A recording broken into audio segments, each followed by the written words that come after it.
Hey everybody, this is the Coach U podcast and I'm your host, Coach U.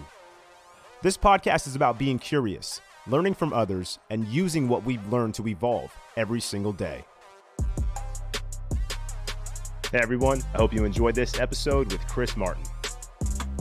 Hey, what's up everybody? Welcome to the Coach U podcast. I'm your host, Coach U.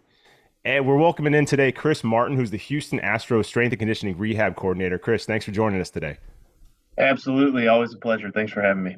Absolutely, man. So before we actually get into the nitty gritty, I had an idea this morning. I just told you about it. I have this thing called the impact deck, and in it, there are affirmations, actions, or reflections. And so I'm just going to draw one for you. I got a reflection. So let's see.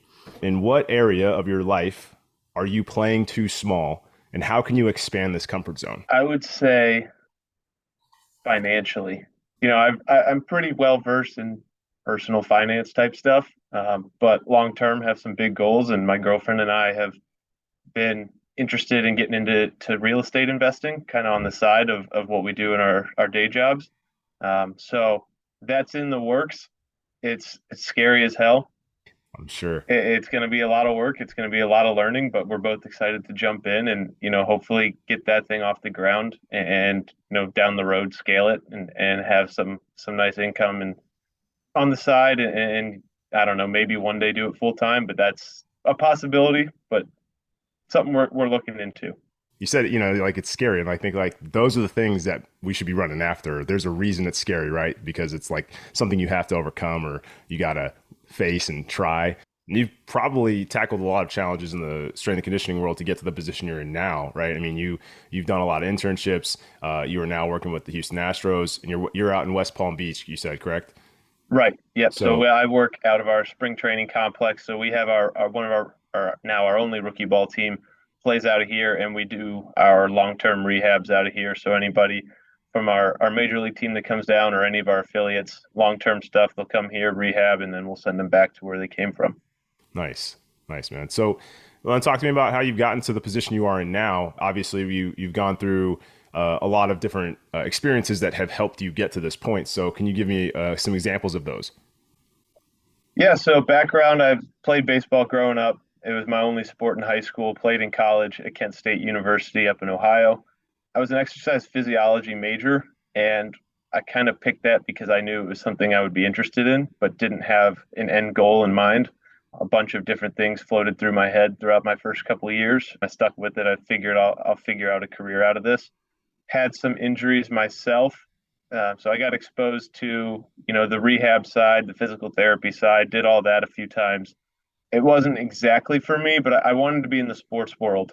And the more I was around our performance team in college and our strength coach and stuff like that, it kind of really started to spark my interest.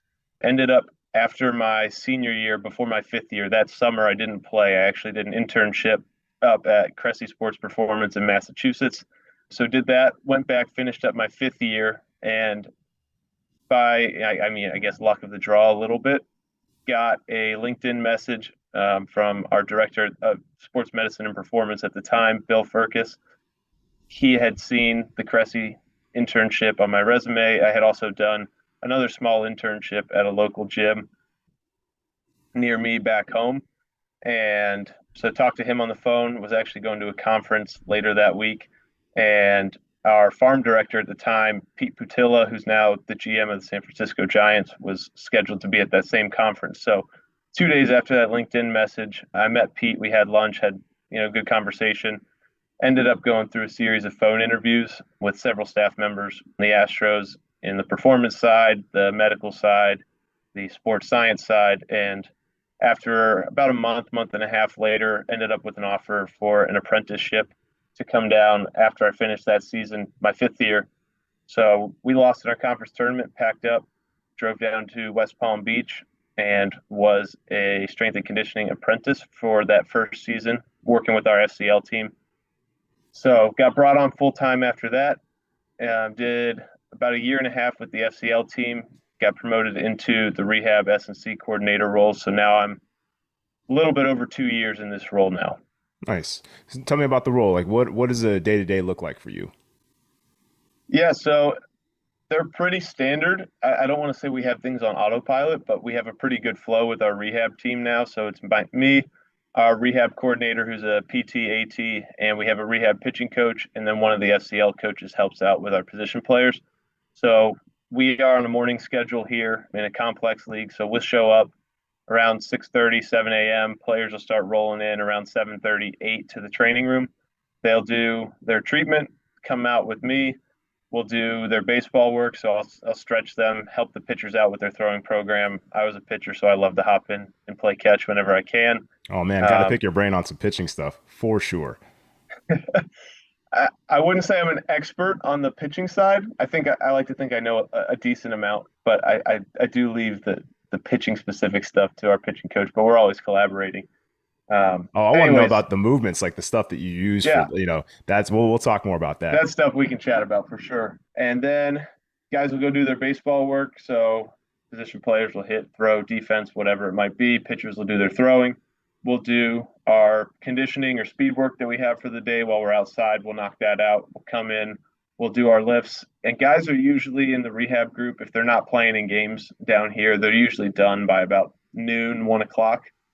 So they'll get changed, get out of here, and then just kind of administrative work, programming stuff takes up a little bit of the afternoon. Nice, nice. So there has to be, I'm assuming, a lot of communication. You guys have a system, it's down. You guys seem to have a flow to it. What kind of communication is going on between you and the rehab coordinator? Yeah, so he sits at the desk right next to me. The rehab pitching coach sits right behind me. We are in constant communication, whether it's something as simple as what does this guy have today, or maybe this guy is progressing or not progressing as well as we had hoped, and we can make modifications on the fly to their programming or their plans for the day.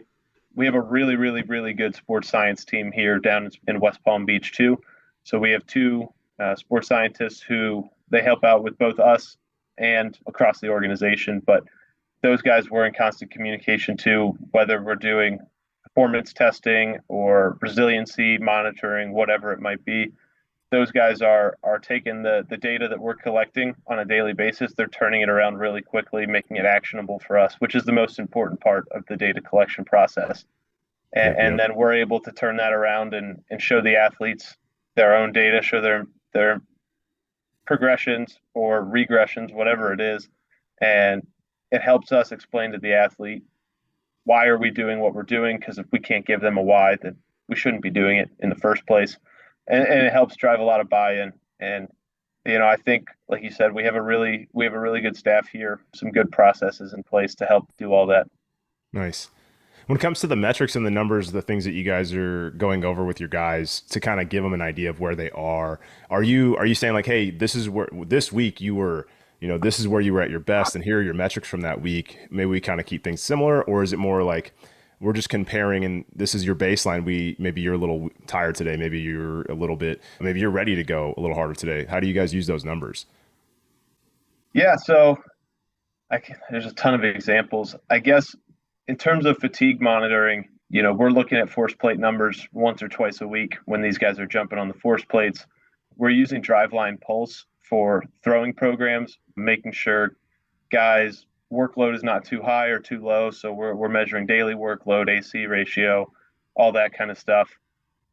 And then in the case of, say a guy breaks his hand, maybe we're measuring his grip strength every other day or every 3 days or once a week as he's returning to show him, hey, you are progressing. Sometimes it's good just to show them, hey, you're on the right track, even though sometimes these days can kind of blend together and this process can get long and boring at times. And it helps them know that they're on the right track, they're on the right course, and they're progressing in a timely manner.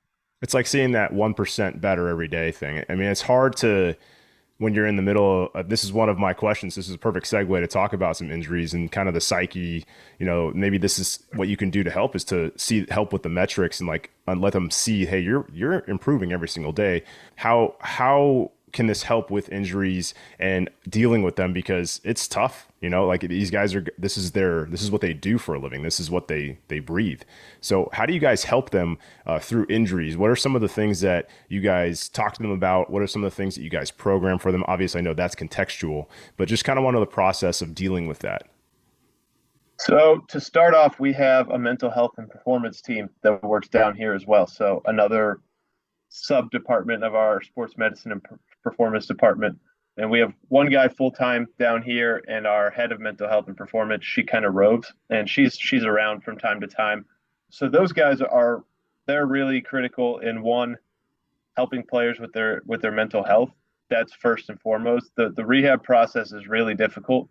I've done a few long ones myself, Mm, and it's inevitable. At some point, you're going to question, am I ever going to be the same again? Do I have what it takes to play at this level and keep going?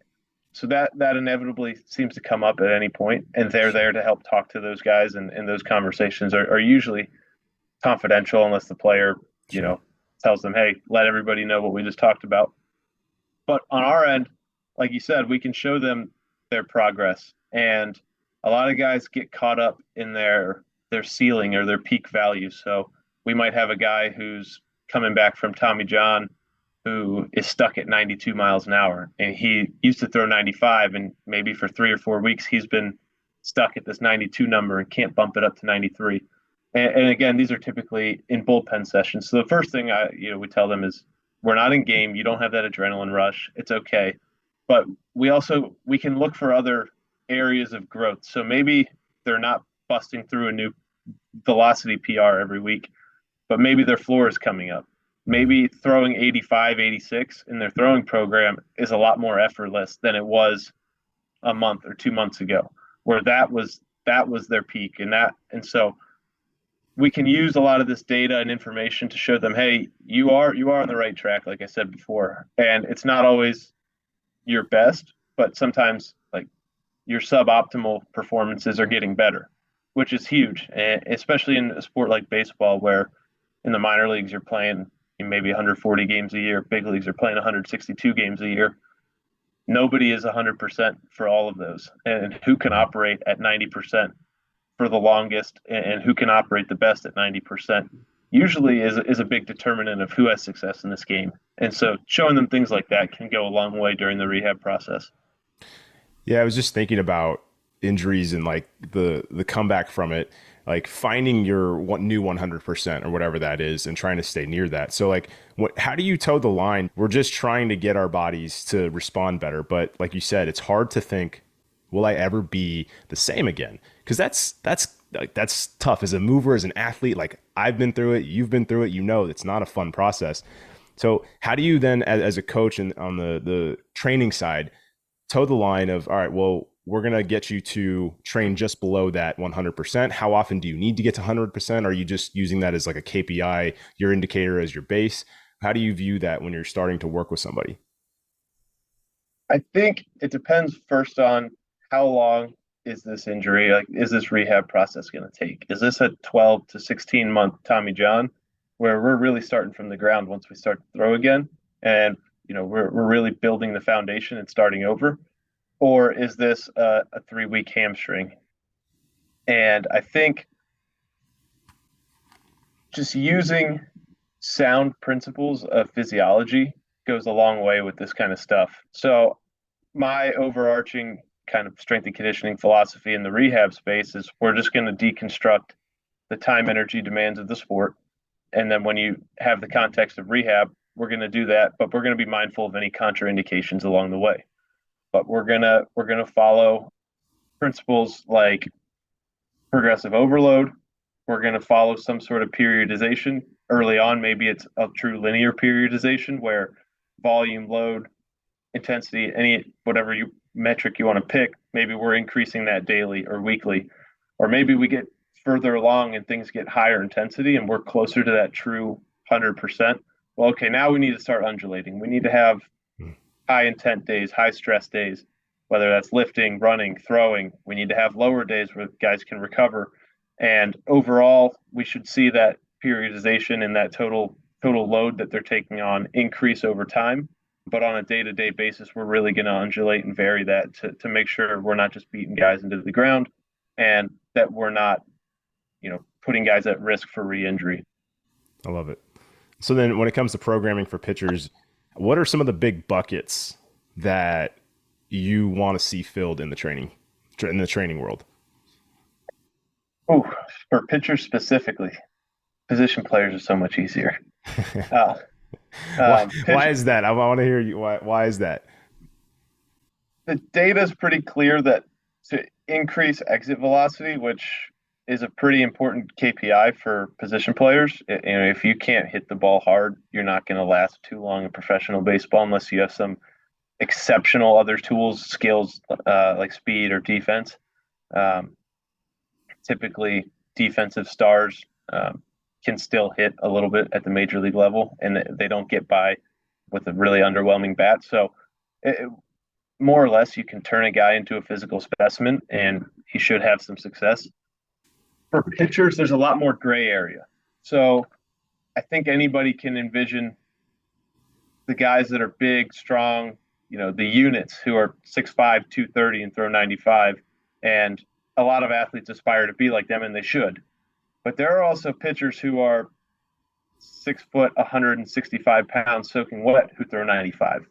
And pitching is so much more individual because of the sequencing of the delivery, the interplay of the ground reaction forces, whether that's on their rear leg in terms of creating momentum, creating force, or it's on their front leg in terms of creating a really quick impulse upon foot strike. And then you also have to be efficient all the way up the chain. The pelvis has to rotate before the torso. You have to be able to hold some tension across your core.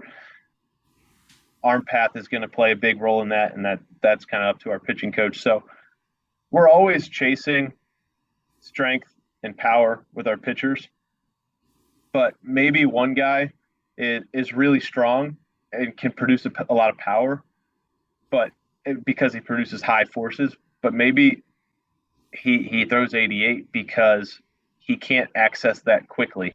Hmm. And so I might go program, his program might be really focused on gaining some elasticity, whether that's in the upper body, lower body, across the core.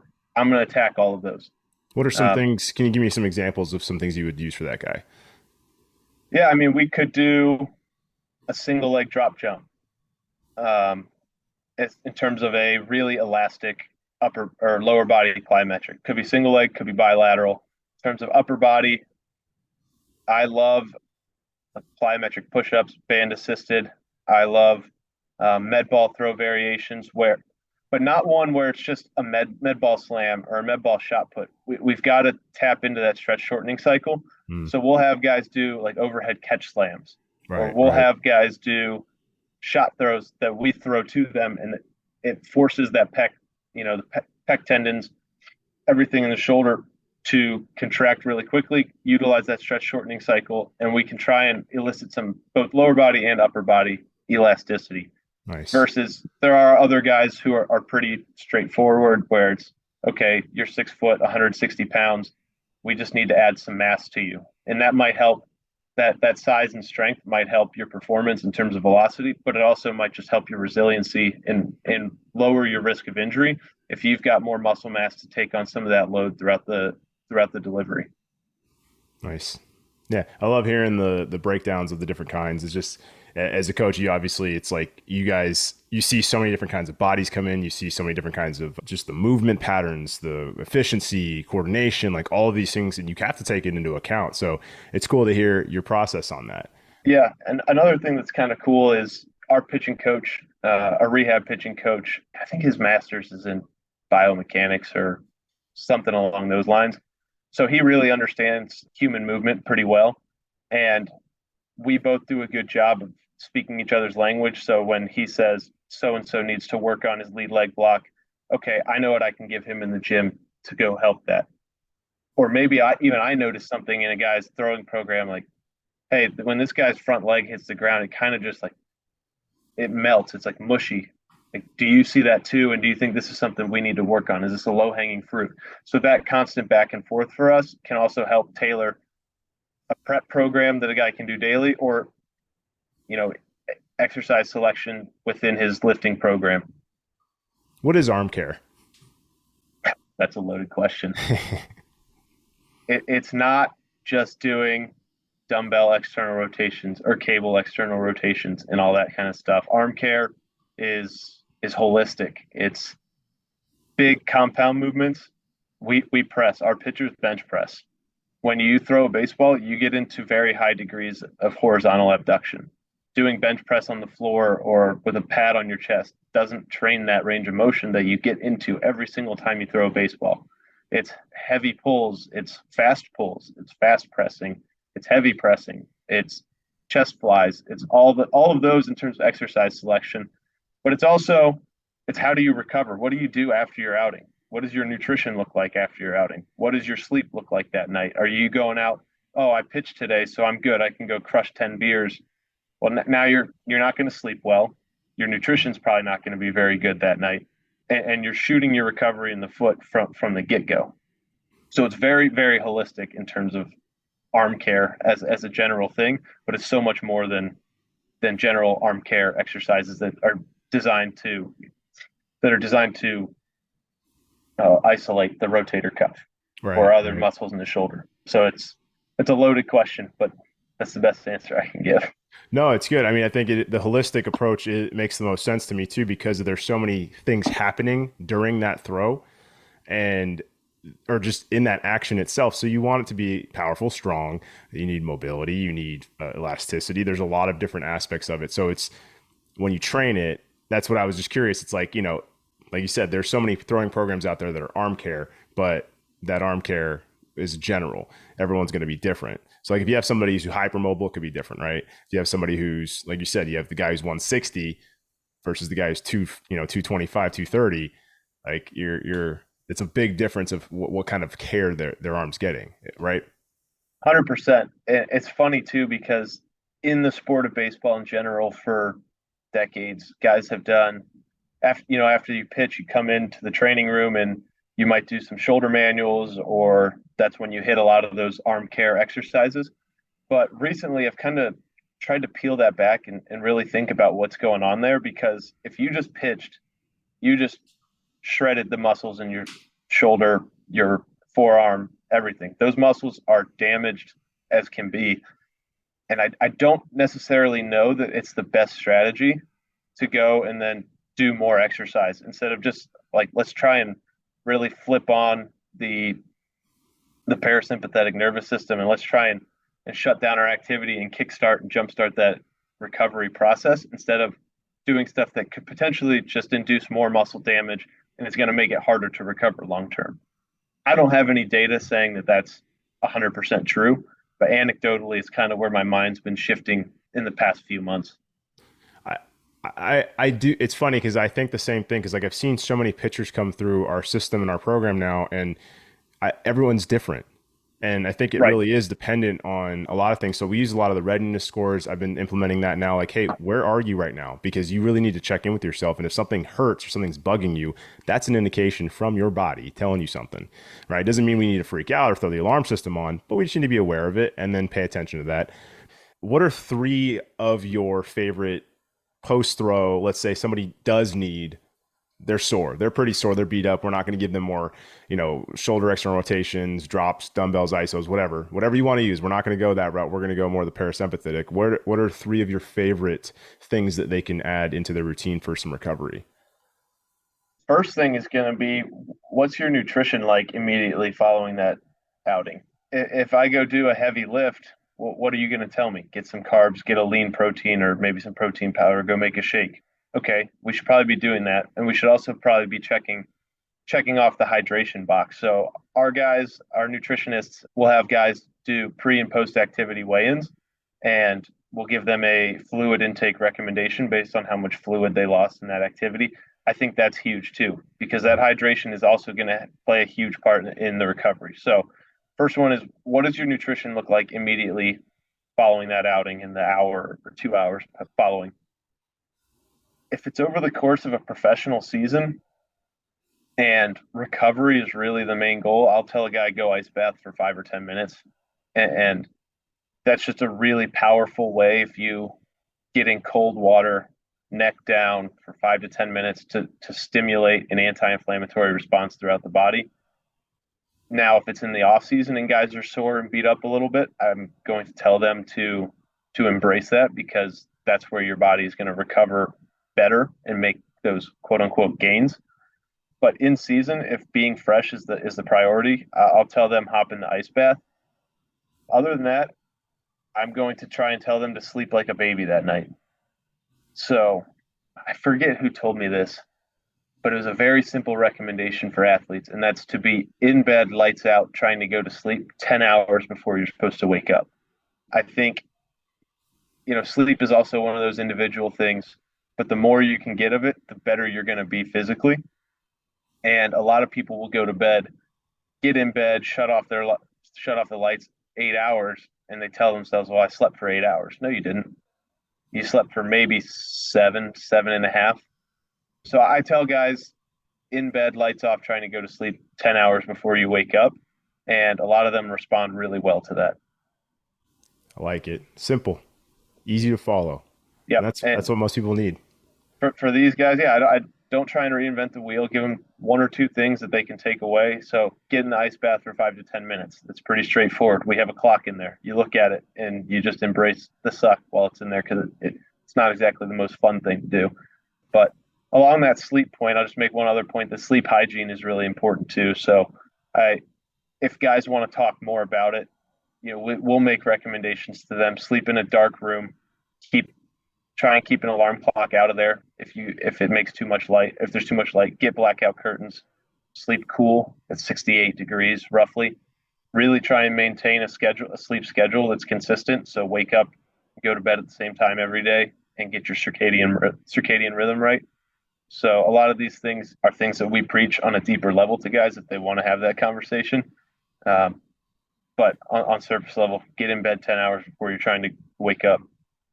I like it. Am I correct in, did you do, I thought when I was reading on some of your profile, you did a study on caffeine? That was in college. We wrote that study out, got it approved through our IRB in grad school, but the study never actually happened. We ended up not being allowed to use players from the team that we were trying to pull from. So Oh, we man. ran into a massive roadblock there, and that study didn't end up getting off the ground. I'm assuming you know a fair amount about caffeine, though. Yeah, I've done my digging into it, and in college was really into looking into supplements in general and what does what and what's worth the hype, what's garbage, and try to kind of filter that out myself. So let's talk about that too then. With, recovery can be helpful with some supplementation, and caffeine can be helpful as an aid, but it can also be hurtful if we have too much of it. So talk to me about some of your favorite supplements, and let's start with caffeine as an aid, and if we have too much of it, what's the side effect? Yeah, so as an aid, generally, I'll say the research shows that it's great for aerobic performance in that 3 to 6 milligram per kilogram of body weight. In terms of anaerobic power output performance, the research is a little bit more mixed. You'll see some stuff that says, yes, it does improve performance. You'll see others that say, no, it doesn't. Not really anything is going to say it harms your performance. But I think the big caveat with a lot of this is when they're supplementing the caffeine and doing these trials to see if it doesn't improve performance, the people that are consuming it are not typically habitual caffeine users. So if you take 300 milligrams of caffeine every single day, whether it's an energy drink or pre-workout, you really might not be getting much of an effect because your body has created that tolerance to it. Right. So if you are going to use it truly to improve performance, the best times are going to be on your most intense training sessions or pre-competition. But then, like you said, on the flip side, there can be negative uses.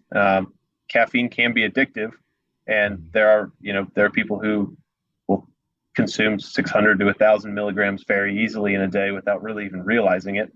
It's just they drink coffee, and then maybe they have a pre-workout, and then maybe they have a soda with caffeine in it, and all of a sudden that starts to add up. And if you have too much and it's too late in the day, it can start to negatively impact your sleep cycle. So obviously, the best we can try to limit that to morning, early afternoon at latest.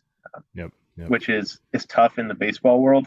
We'll have relievers crushing Red Bulls at 9 p.m. before they go pitch at 9:30, 9:45, which I can't say is the best thing for sleep, because a lot of them get really, really jacked up and then really have to try and calm their nervous system down to get to sleep at night. And the caffeine certainly doesn't help that. It's like the broiest of bro things ever. It's so great. It's Oh yeah, it's so like the good. traditional video. You'll see a guy crush a can of Red Bull, crush it on his head, and then run out of the bullpen or something like that. Start sprint to the mound. Oh, it's so good. So let's talk some more supplements. What are some of your winners, and what are some of the things that are overhyped? Whey protein is a classic. It's a staple. That I mean, in terms of if you struggle to hit your daily protein intake, it's very easy. It's very portable. So that's a staple. Creatine monohydrate, probably the most research supplement out there. It's safe. It's effective. People who tell you need to cycle it don't know what they're talking about. So we try and push creatine monohydrate to our players. They all have whey protein available to them. Omega 3s can be pretty decent at reducing inflammation, especially just for general health. Hmm. We'll also give players, they have access to multivitamins and vitamin D supplements. Multivitamins are meh. A lot of it's just expensive pee, but if it can help fill a gap in your nutrition that you're not hitting, then there's really no harm. If you're taking a general multivitamin, you're not going to run into vitamin toxicity at any levels. In terms of overhyped, pretty much everything else that you can put in a pre workout. I know everyone loves to take it for beta alanine, and beta alanine is a very effective supplement in and of itself. But most of our guys take pre workout and think that the tingles, the paresthesia that they feel from the beta alanine is the effect, and that's actually just a harmless side effect. What they don't know is that it works as a lactic acid buffer during really high intensity exercise, which as baseball players, we don't typically get into that zone. This Right. isn't CrossFit Right. or something like that. And additionally, with beta alanine, a lot of people don't understand that it works similar to creatine, where you have to saturate the muscle with it, and so it's a supplement that you have to take daily, like creatine. You don't take it right before your workout to get the effect. So great supplement when used correctly. I rarely see it used correctly. I'm trying to think, we try here just to give guys simple things that we know are effective. So trying to rack my brain on other ones, but a lot of those ingredients and proprietary blends that you're going to find in pre-workouts are going to be either not effective or potentially harmful depending on the dose. Yep. And most of it is not tested or regulated, or at least third party tested. And I think there have been studies that have come out. I don't know where they are at this point, but found lead in protein powders, and so you got to really be sure that you're getting high quality supplements as well. Yeah, and that's luckily here, Major League Baseball, everything has to be NSF for Sports certified. So anything that we provide to our athletes has to have the NSF for Sport logo. So luckily they do testing for banned substances, but they also do heavy metal testing and things like that. So everything is clean and that our guys are getting, which is good. But yeah, anything like you go to a GNC or a vitamin shop and you buy something off the rack with no third party testing, and you don't really know what you're going to get because it's so unregulated. Yeah. Yeah. You gotta be able to read the labels, do your research, and there's tons of research you can find online. Absolutely, you can find some stuff telling Yeah, you which brands are going to be the best. yeah, Tell me about working over at Cressy Sports Performance. How was that internship? How was that time there? that was great. It was really my first real experience hands-on coaching athletes, and as an intern there, you get a lot of reps doing it. So I at the beginning of that, go back to our point earlier, I was scared because I was like, man, I don't know if I really know what I'm doing here, and I Hmm. probably didn't. My exposure to strength and conditioning at the time was mostly what I had done myself as an athlete. So learning from the staff there was great in terms of picking their brains on programming or evaluations that they do, but also just getting on the floor and spending hours and watching people deadlift or squat or do any pick your exercise and coaching the technique and understanding what's good and what's not good and what are some progressions and regressions that we can give somebody on the fly. Those 3 months that I spent there really, really helped me with that. And I walked out a lot more confident in my ability to you could have put me anywhere and I would have felt like, okay, I can at least coach this session. Yeah. Yeah. What are some of your biggest learning lessons with programming? And I know obviously things are contextual to the situation, but just generally, what have you learned about programming over the years? That's a tough one. I would say that rarely, if ever, is anything a one size fits all, and rarely, if ever, is there one solution to a problem. They say there's 1,000 ways to skin a cat, and that's true. So what I think the biggest mindset shift that I have had it over my career, and it's really like one of my core principles as a coach now, is my first question if I'm programming for somebody is what's the adaptation I'm trying to get? I think too many coaches in general, but more so young coaches, they have this, they try and pick the exercise and then fit that to their adaptation, Hmm. which is backwards. Because if I want to say build, upper body pressing strength, okay, I can now go choose. Then I'll further dive horizontal, vertical press, something in between like a landmine. But I can choose any sort of exercise under the sun there. And once I know my adaptation, then it's very easy. And then that's fun because then you can get creative and you can try new things. See, like, Yeah. does this work? Does this not work? So that's probably my biggest thing I've learned is find your adaptation that you're trying to elicit and work backwards from there. Don't just have a toolbox full of random exercises and piece them together and say, well, here's a good upper body workout, or here's a good full body workout, or whatever it might be. I love experimenting with movement. You know, sometimes I'll just grab a tool and I'll just start moving and just seeing kind of, all right, I played multiple sports. So I know what multiple sports are going to feel like. So I love being able to say like, all right, well, this would work for this. Right now, I'm specifically working with a lot of baseball guys. So I see a lot of split stance stuff and I'll just kind of mess around with different tools. I love seeing what works, what doesn't, answering the why. How could I use this? Who would this be for? So how do you like to experiment? What thought process do you go through when you're experimenting with movement? A lot of it's very on the fly. So in my own training right now, in terms of, I guess both in terms of energy systems and in terms of just lifting, I don't follow a specific program. I kind of get in there and I know what my general goal for the day for myself is. So maybe I'm doing a lower body strength day, but maybe I'll try a different variation of a deadlift that I haven't tried, or maybe I'll try any sort of exercise that I'm like, oh, maybe this will have some transfer. And then I go try it and maybe I'll try it again. And I feel like, hey, yes, no, maybe I'll have the athletes try it, see what they think. So I'll do that. I'm currently training for a half marathon myself just because I used to hate running and kind of got into doing more aerobic work this year and picked a half marathon because it's challenging. It's not Yeah, easy. for sure. And that has opened me up to a lot of different ideas in terms of energy system development, in terms of like another recent shift I've had is that I don't think running poles is actually that bad for pitchers if done correctly. It's funny you say that because I just had that thought last week because I've recently had to start doing a lot more zone one, zone two to lower my inflammation because I was way too on the other spectrum and I've been dealing with an injury. So I'm just trying to get the inflammation down. So I had that thought as well. Like if you program it properly and you're right within the right zones and they're working on things with proper form, I feel like it's an easy go to, but let me know what your thoughts are on it.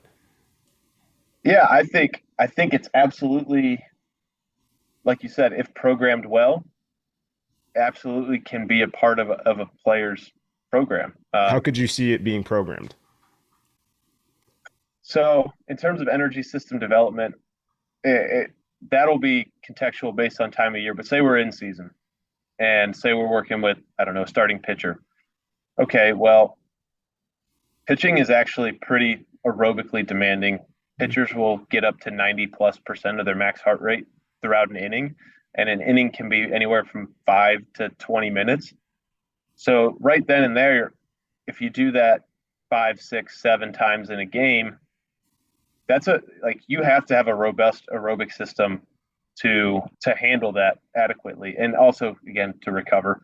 It's not just it's not just on the surface these or 1 second bursts 100 times if you're throwing 100 pitches, your heart rate is elevated and stays elevated for a long time. So, can I build a robust aerobic system? Can I build some capillary density, some mitochondrial density that is also going to supplement my anaerobic and my PCR systems?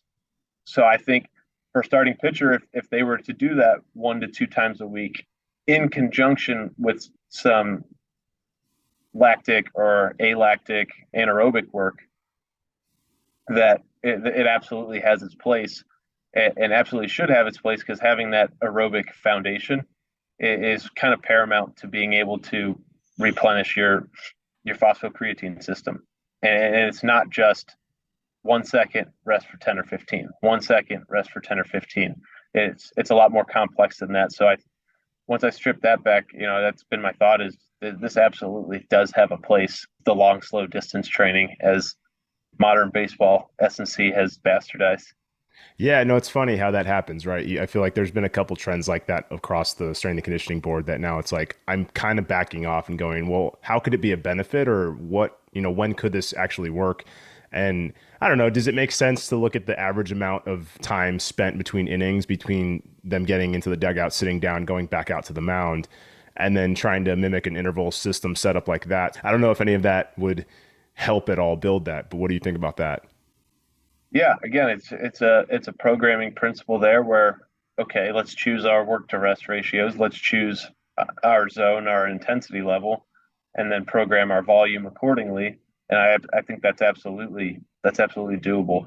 I also think the off season is a great time to build that aerobic base for baseball players, not just pitchers, for baseball players in general. So a lot more of that zone two, zone one stuff, especially early off season when guys are not training hard, but they can still be doing stuff. That's a Right. great time to build that aerobic base, and that's also going to serve them well playing that lengthy season where you have to play 162 or 140 games. How am I recovering on a day-to-day basis? Because that robust aerobic system is going to play a huge role in terms of that. How do I handle these little bumps and bruises, these little dings throughout the season, and keep myself on the field instead of needing to take a day, as many days off as I might need to. Yeah. Yeah. I love it, man. I love the rabbit holes with that, with movement. I think it's just Yeah, because it makes it more accessible. It makes it much easier to be creative and to bring about new ways of doing things. And I feel like you said, like I've never written a program and it I do it 100%. Like it's just never this. Yeah, it's a guiding system more than there's anything else, right? I mean yeah, that's the way absolutely. I see it. There are times where I'll write a program or have someone write me a program, but right now it's more so, okay, what do I want to accomplish in the gym? But let's have some fun doing it, and let's try some new things out, and maybe it'll benefit myself, but hopefully it benefits the athletes, because it's maybe I'll find something or I'll play with something and like, oh, now this is a new tool that I have that I can implement and help these guys out. Love it, man. I love it. We got a few more questions and then we'll be good. We didn't talk about VBT. I do like VBT a lot. It's something I've learned a lot more. Are you guys using it a good amount, or Yep. all Oh right, yeah. let's We let's actually let's talk have about this recently. then. Velocity based training, or also known as VBT, is has become a big thing, I would say, over the past couple of years. It's becoming bigger, it's becoming more relevant in the strength and conditioning world, and you guys use it in your organization. So can you talk to me about VBT and how you guys use it and why it's a great tool to use? Absolutely. So yeah, we use it across the board. It's a hugely important tool for us to help players auto regulate throughout their lifts instead of doing, say, percentage based programming where I have 4 sets of 5 at 80% of my 1 RM. I'll say, hey, we're going to do 4 sets of 5 and I want it right around zero point 0.6 meters per second, which allows the weight to dictate the speed of the bar. So guys are always trying to move it as fast as they can. That's one of the underlying principles of this. You can't just like take 135 if you're deadlifting and try and move it slow. You're always moving as fast as you can. So that way the load dictates the speed of the movement. And it's great because on a day-to-day basis, you're going to experience massive fluctuations, or you can experience massive fluctuations in terms of central nervous system fatigue and readiness, peripheral fatigue and readiness. And there's some research, it's from a while back, that I saw that they stated that 80% of your 1RM could be as plus or minus 18% on any given day. Mm. So that 80%, depending on how good or bad you feel, could feel as light as 62% of your 1RM or as Wow, heavy as wow. 98. And I think everybody can relate when they've done a weight that they've done 1,000 times and Yep. it's just not moving. Yep. Or maybe the days when you're feeling great and you do 20 pound PR and it flies and you're like, what the heck is that? Yeah. So VBT is great because it allows players to capitalize on their best days and to not run themselves into the ground or risk injury on their worst days. Education is massively important there. So we're not just going to give you 4 sets of 5 and you're going to start with 2 plates and then you're going to do 2 plates in a 25 and then 3 plates and then 3 plates in a 25 just because. Right. And then going deeper, you can use the speeds of the bars. And like we talked about before, what adaptation do I want it to derive? Okay, well the bar speed is now, or the movement speed is gonna be indicative of that. So it could be something like max strength, where we're moving something at 0.3 meters per second, and it's heavy and it's slow and it's grinding.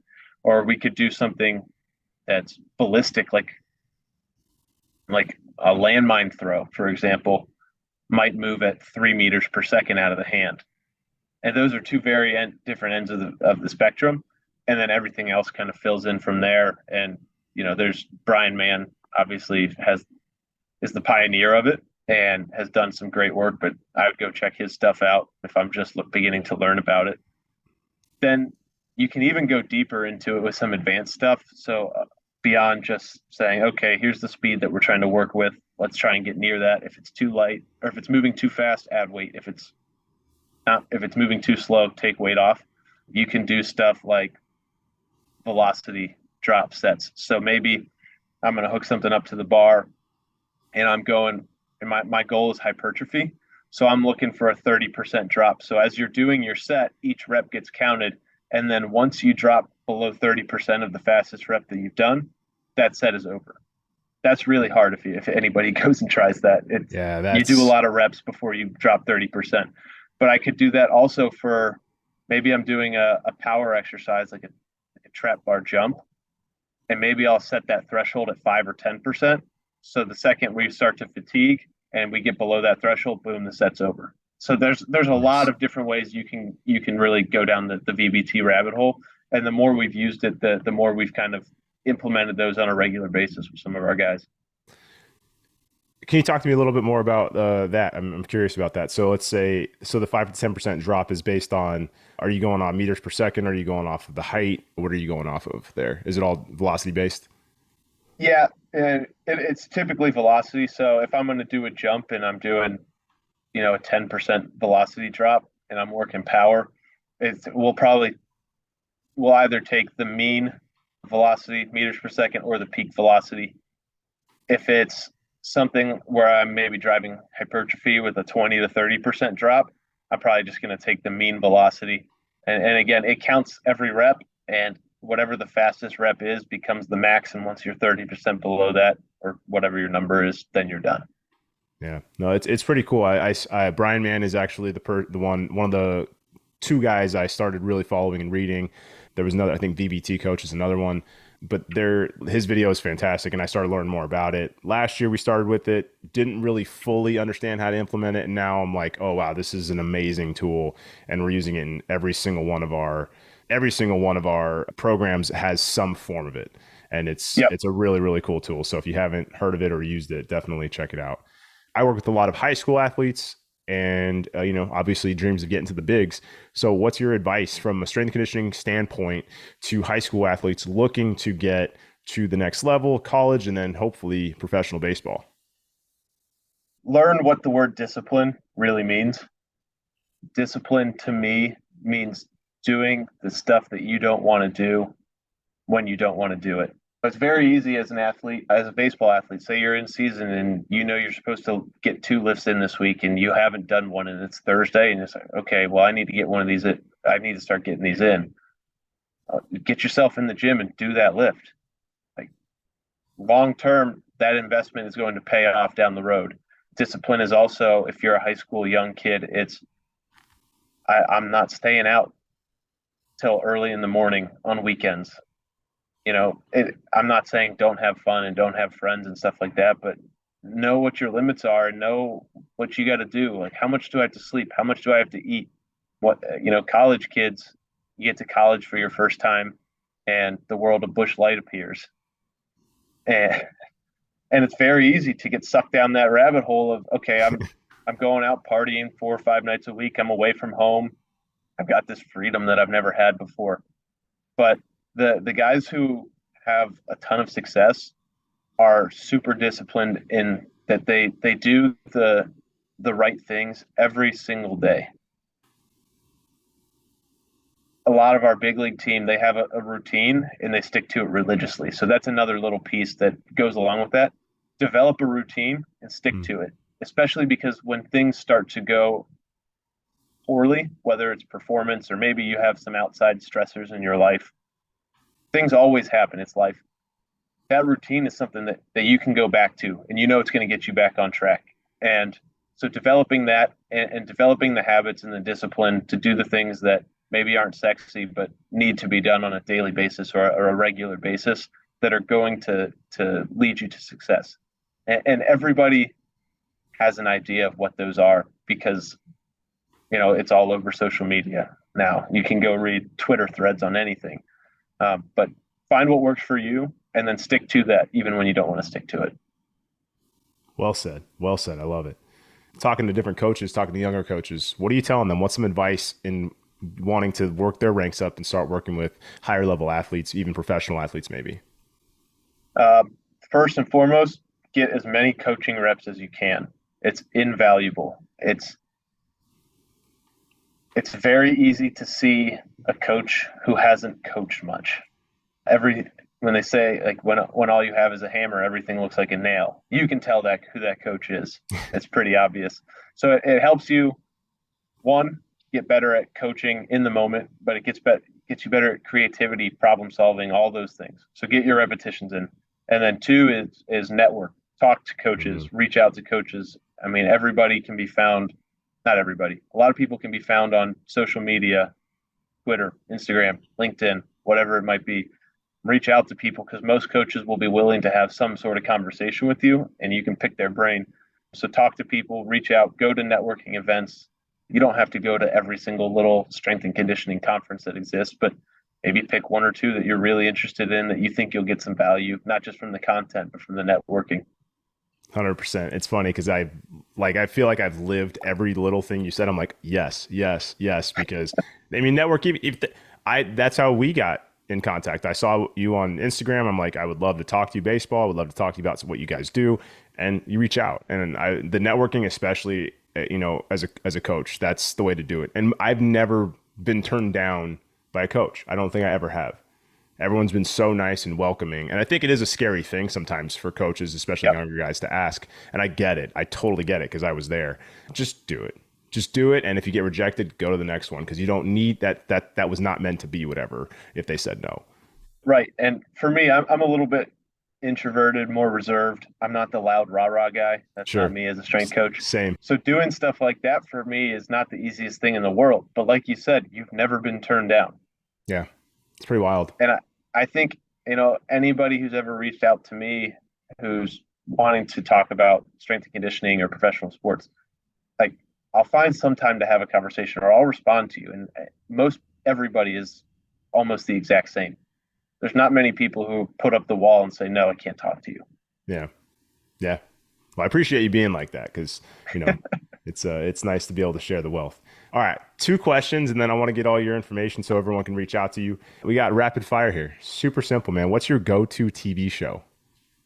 Okay. So I'm a big Letterkenny fan, kind of niche, but for those, it's a Canadian show. It's I was like, I've never heard of this. What is this? I would kind of describe it as like a modern day or a little bit modernized version of Trailer Park Boys. It's very fast, very quick-witted. If you're not paying attention, you're going to miss what's going on. It's not for everybody, but I love it. And then right now, my girlfriend and I are working our way through The Bear on Hulu. I've heard. Okay. I like to cook. It's kind of one of my hobbies. And Nice. so seeing it like this high intensity TV show about the restaurant industry is really cool, and it's really really well done. So it's worth a watch. Okay, I'll have to check. I'll put them on my list. Where was the other show? Letterkenny's also on Hulu, I believe. Okay, you said Letter Kenny, like Yeah, Letter Kenny. yes, all one word. Okay, I It's will. not everybody's cup of tea, but it's my type of humor. So Hey, I gotta try the tea before I can say I don't like it. So that's right. gotta give it a shot. All right, what's your favorite music band artist that it's definitely a go to, no problem. I'm a rock guy, pop punk, any sort of rock. So I'll say Blink 182 because you just Nice. can't go wrong. And I'm actually going to see them in 11 days, I so was I'm gonna pretty say pumped that about that. they just played here in LA, and we were gonna go, but we're also thinking about going to the When We Were Young festival because I went there. I went last Yeah. year, so like it's funny you're saying all these, and they're playing there this year. So, but that's cool, man. I'm going to see Fall Out Boy actually this Sunday. So Okay. So I'm seeing them in 24 days. I got a good month nice. of concerts lined up. I'm a big music fan, so I love it. um, when both of those groups come to town, I'm going. I love it, man. That's great. Dude, Chris, where can people reach out to you? Because if they want to ask you some questions about your job, if other coaches want to reach out or people are just interested in what you're doing. Yeah. So I'm on Twitter at Martin Chris 32. That's where you'll probably find most S&C content. It's a little bit less active than I would like, but every now and then I try and put a little nugget out or at least some quality retweets. And then on Instagram at Chris Martin 32, that's more personal stuff. But hey, if you want to shoot me a follow, I always follow people back. So Nice. I love it, man. This has been great. Thank you so much for your time, for your expertise. I love all the knowledge and the sharing of it. Appreciate it, man. absolutely. Thanks for having me. This has been great. Absolutely. You got it.